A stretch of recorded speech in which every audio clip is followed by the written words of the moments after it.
Hey everyone, so I'd like to share a TradingView hack that I found that will allow you to go back more than 2 weeks on the 1 minute data. So some of you have complained that when you want to backtest on the 1 minute, you only get 2 weeks worth of data from current pricing. So this method will actually allow you to actually go back slightly further than that. I think at least about 2 or 3 months more 1 minute data for you to backtest. So here's how it works. So if you can see, today is the 5th of September.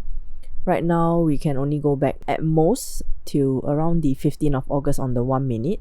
So if you'd like to have even more data on this, all you have to do is click on the replay tool and then hover that blue line over the last date. So I think it's more than 2 weeks because right now it's showing 15 August. But in any case, click on that last candle and then you'll start to notice that, the remaining previous data starts populating, and I think you can do this for a couple more times. So right now, let's say if I go to the 1st of July and then just let it load for a bit, we can see that price action cuts off on the 25th of July, so you get almost an extra month of data.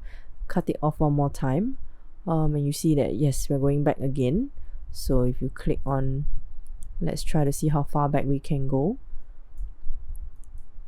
So right now, price action is at, let's see the date. This is on the 4th of July, so quite close to where we wanted it.